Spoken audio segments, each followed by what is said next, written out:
you pull up the first lesson for me? Yep. Go back to the first lesson. A couple weeks ago, I preached on the text in the Acts of the Apostles about Peter's conversion of Cornelius. And then last week, Paul's conversion of Lydia, both very heartwarming stories. This week, however, Paul and Barnabas it's not going to be as easy to convert the folks in this story as it was in the previous ones. So I want to take you through this one because it's a great story, and you might remember this one. So one day, as we were going to the place of prayer, we met a slave girl who had a demon, a spirit of divination. Now, they're in Macedonia right now. They're not in the Near East. They're in Europe. And Macedonia is a European colony, Greek in ethnicity, but in its history, and probably still here in the story, they rely a lot on prophecies and the prophets. So this girl had a prophecy gift that a couple of people were able to make profitable. I wonder if there's a connection between prophecy and profitable. We'll have to get back to that. But anyway, so she's got a what we would call a demon.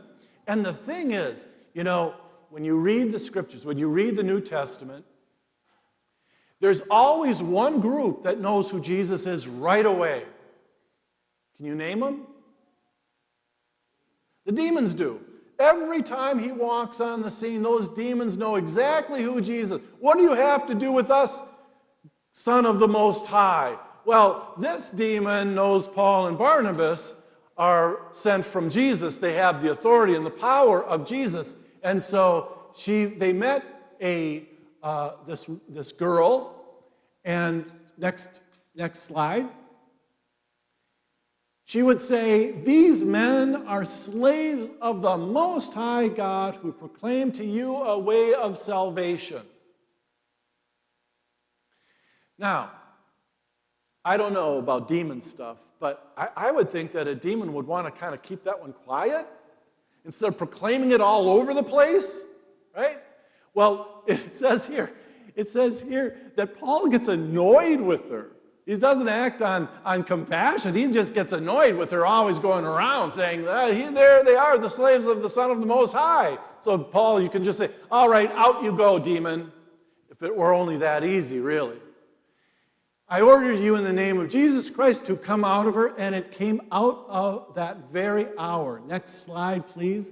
"But when her owners saw that their hope of making money was gone, they seized Paul and Silas and dragged them into the marketplace before the authorities." Now, we don't know what happened to this slave girl. Once the demon is gone, what happens to her? Is she still enslaved by these owners?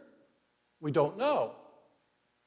But these owners must have some power in that community because they go right to the magistrates, and without a trial, Paul and Barnabas are sentenced and punished because, boy, they know what to do. They say, "They are Jews. They're not one of us. They're Jews." And so they do not know our customs. They are not lawful as Romans to adopt or observed. So, what's so intriguing here is that Paul and Barnabas are sentenced and punished without a trial. Paul and Barnabas make no mention that they are Roman citizens. And by law, in a Roman colony, Roman citizens must have a trial. What the city magistrates did was unlawful. They would be in very deep water with the Roman authorities if they found out that they were, without a trial, convicting people, Roman citizens. That was not done back there. But Paul and Barnabas don't say a word. So they undergo the punishment They get flogged, and then they get thrown into prison and shackled in the prison. And so while they're sitting in prison, what do? They sing praises to God. And all the other prisoners can hear them singing praises to the one Lord God. And an earthquake comes and bursts the shackles open, bursts the gates wide open, so that when the guard came and saw that the gates were open, he assumed that everybody had escaped. And so, in that culture of honor/shame, in the honor-shame culture, that guard, he has been shamed deeply. He did not do his job. And so how do you redeem yourself of all that shame? You kill yourself. But as he was about to kill himself, Paul says, hey, wait a minute. We're still here. Hello, we're still here. Not only Paul and Barnabas, but all of the prisoners were still sitting. They're still there. Their chains are broken. The shackles open, and yet they're still there. They're freed. But they haven't been quite liberated yet. Just like the slave girl had been freed, but we don't know if she's been liberated. The guard now hears Paul and comes to believe in Jesus Christ. And he believes that it is Christ who can forgive sins and save him and his family. It's only when he accepts Christ in his life is he truly liberated. He's free, but now he's liberated. And the prisoners, we assume, because they stayed, are freed and then liberated from the deeper sin. And the guard no longer has to redeem himself by killing himself. We believe in our Christian culture that we too are redeemed, but we don't have to kill ourselves.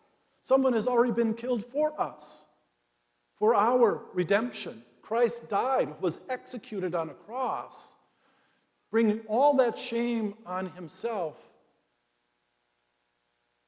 And he died, but he rose again from the dead to liberate us, not only from sin, but the shame we carry around with us. That shame, that voice that tells us, you're not good enough. Oh. How can you walk? You're just not good enough. Look at how many mistakes you make. That voice in our head that shackles us to false beliefs about ourselves. How can God love you? Look at You're unlovable. Look at all the mistakes you make. Look at all the relationships that have been broken.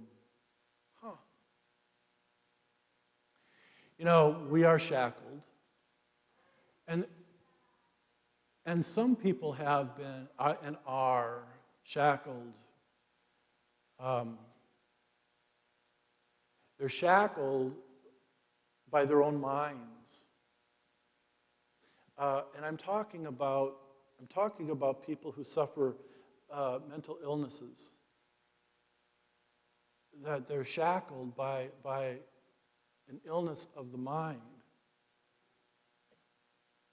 And for so long, and we're finally as a society coming to terms a little bit with mental illness, that it's not some moral failure, but there's still a stigma. Back in the day, if a family member was mentally ill, schizophrenia or whatever, you'd have to lock them up because you didn't want the family to be shamed by this person acting all so crazily. You didn't want a crazy person in your family. And so we shut them away, shackled them, get them out so that we can present a more respectable persona of our family, of ourselves. And so people suffered alone, not knowing that their mind was really what was worst enemy. If you break your arm, you know it's broken here, but if your mind is broken, and it's your mind that tells you things. And we believe everything we think. Don't we? We come up with an idea, we believe it. We come up with a conclusion, I believe it. It must be true because I just thought it. So what happens when your mind is telling you very bad things? And you don't have another brain to say, hey, wait a minute. Boy, that's a bad thought. Boy, that is not true. Today, we have a population, our society, our folks, who are suffering from depression and anxiety disorders and addictions and all sorts of mental maladies. And what are we as a church doing about it? What do we at St. John's do about this need that is so great in our society? Our young people are suffering from these depression issues and anxiety disorders, and suicide is now becoming one of the number one killers of our young people. What are we doing about it? These people who are shackled and addiction. Boy, you know this. I'm being a person in recovery. I know what it's like. Man, I know what it's like to be down there. And your brain is telling you, it told me, that the only way you can get out of this, the only way you can get rid of that demon is death. It's the only way to get rid of this demon that just keeps. Yeah, and you believe it because your brain is telling you this. But somehow, somewhere, an earthquake comes, and it shakes things up. And for some of us, the shackles were broken, but that wasn't just it. The shackles are broken, and then you sit there. Somebody's got to be there to say, "Come with me. Come with me. I've been where you are. I know where I'm going. Trust me. Follow me." Because without that support, without that love, without that community of AA or Al-Anon or Cocaine Anonymous and all of those 12-step groups. But what is this? What are we here, St. John's? I believe this is part of our vision of who we can be. That God has put us into this community to be a resource, to be a welcoming community for those who are suffering mental health issues. And what would that look like? I've got this book. I don't know why it was recommended to me, Mental Health in the Church. I don't really? Okay. But I'm glad because he writes he's a psychiatrist who treats mental illnesses over here. And he's a faithful Christian who comes to church every Sunday over here. And he says, I never see the two meet.